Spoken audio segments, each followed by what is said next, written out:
Good afternoon, dear audience of For You Media Africa. You're welcome to the rendezvous of information, and we debut this day with Mauritania, where Mauritanian court has sentenced former President Mohamed Ould Abdelaziz to 15 years in prison for corruption, abuse of power amidst other charges.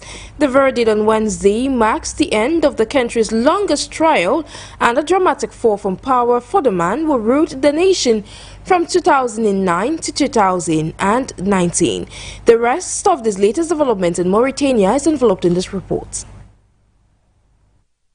In Mauritania, a landmark ruling has seen former President Mohamed Ould Abdelaziz sentenced to 15 years in prison on corruption charges. The verdict delivered on Wednesday marks the culmination of a country's longest ever trial, dubbed the Decade of Corruption case. The charges stem from Ould Abdelaziz's 10-year rule from 2009 to 2019, during which he and senior officials were accused of embezzlement, money laundering, illicit enrichment, and granting unjustified government contracts. The court also ordered the dissolution of the Ould Rama charity organization managed by his son Badr Ould Abdelaziz, with all assets confiscated. The trial began in January 2023 and follows a previous 5-year sentence handed down in December 2023, which stripped the former leader of his civil rights. Wednesday's decision came after months of appeals and final arguments wrapped up in April.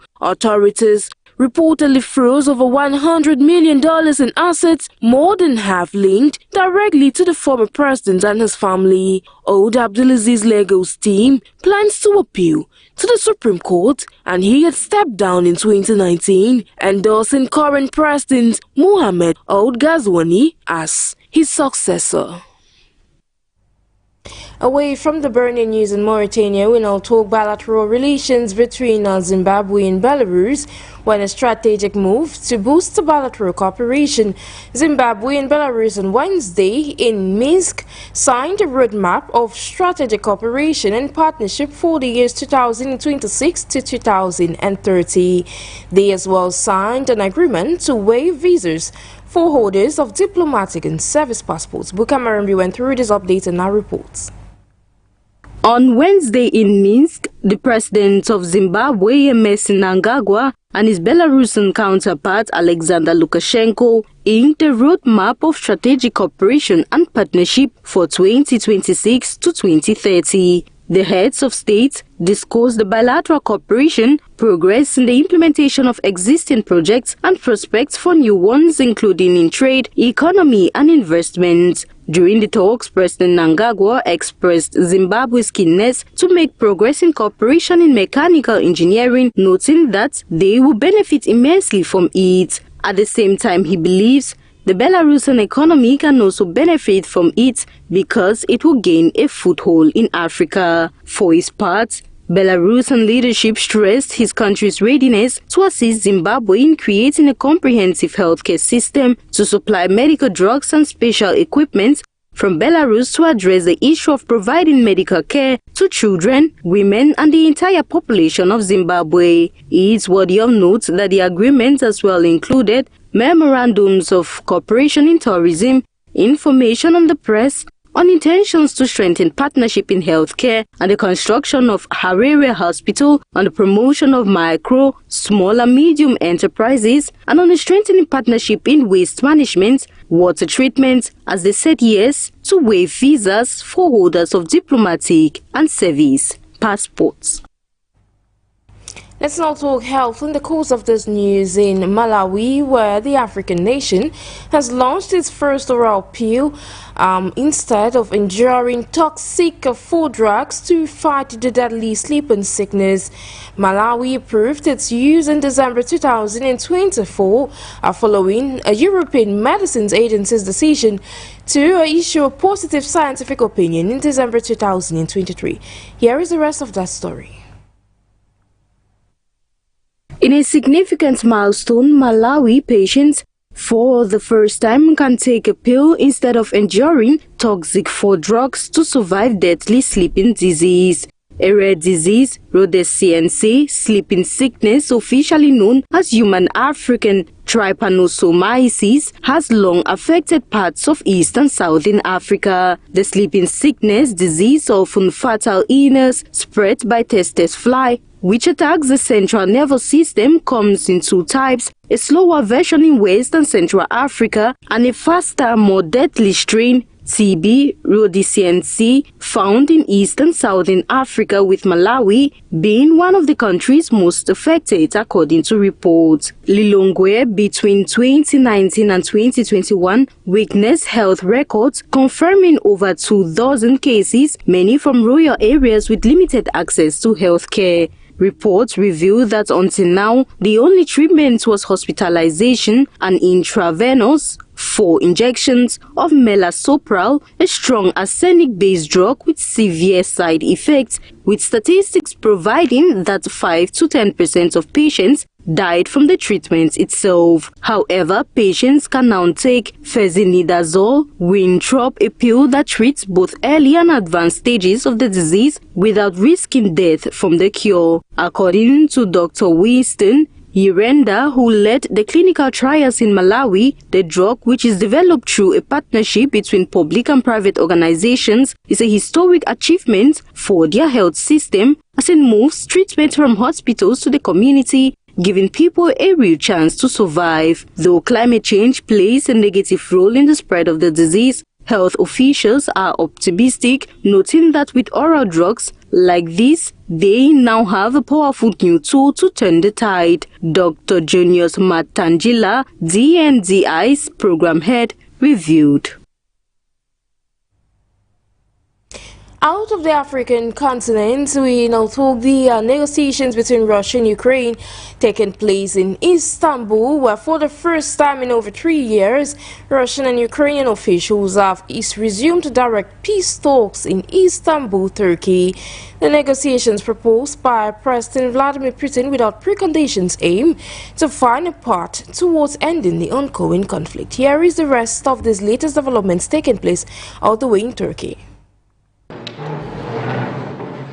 For the first time in over 3 years, Russian and Ukrainian officials have resumed direct peace negotiations in Istanbul, Turkey. The talks, which began at 7 a.m. GMT, have been held at the presidential palace, the same venue that hosted delegations in 2022. This renewed diplomatic engagement follows a proposal by Russian President Vladimir Putin, who recently called for direct talks with Ukraine, notably without preconditions. The Kremlin says the length of the discussions will depend on how they progress. Russia's delegation has already arrived in Istanbul and is led by Presidential aide Vladimir Medinsky. He is joined by Deputy Foreign Minister Mikhail Golunzin, Deputy Finance Minister Alexander Fomin, and Igor Kostyukov, who is the head of the General Staff's main directorate. While the full composition of the Ukraine's delegation remains unclear, it is expected to be headed by Andriy Yermak,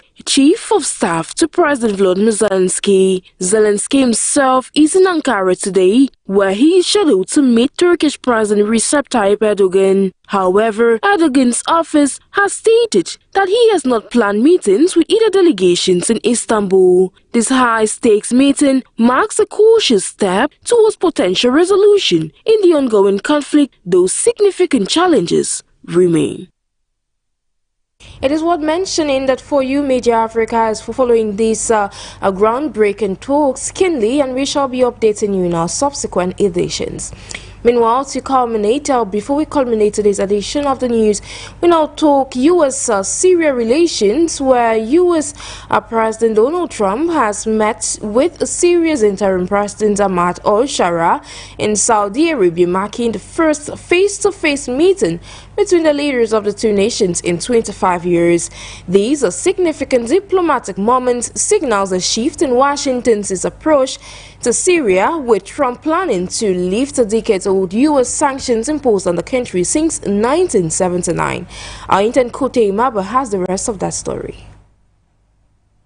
U.S. President Donald Trump met with Syria's interim president Ahmad al-Sharaa in Saudi Arabia on Wednesday, making the first face-to-face meeting between leaders of the two nations in 25 years. This meeting signifies a shift in Washington's approach to Syria, with Trump planning to lift decades-old sanctions imposed on the country since 1979. Trump announced plans to lift economic sanctions on Syria, citing the country's potential for peace under al-Sharaa's leadership. The U.S. president urged al-Sharaa to direct all foreign terrorists to leave Syria, deport Palestinian terrorists, and help prevent the resurgence of ISIS. The meeting reflects shifting alliances in the region, with Gulf nations supporting Syria's new leadership as a potential counterweight to Iran's influence. However, Israel has expressed reservations about al-Sharaa's militant background, cautioning Washington against legitimizing the new government.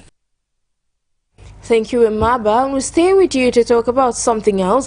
This time around, we focus on global issues with a recent outing by the UN Secretary General, where indeed the UN Secretary General Antonio Guterres emphasized that the organizations of peacekeeping operations are only as strong as member states' commitment to it, with a budget of $5.6 billion for 11 operations across countries including Congo, Central African Republic. The UN relies on, or better still, Central African Republic, Cyprus, Lebanon, Kosovo, and South Sudan.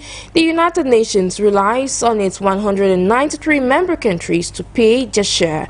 Guterres stressed that timely payments are crucial to preventing liquidity problems and ensuring the effectiveness of peacekeeping missions. Here is the rest of that update.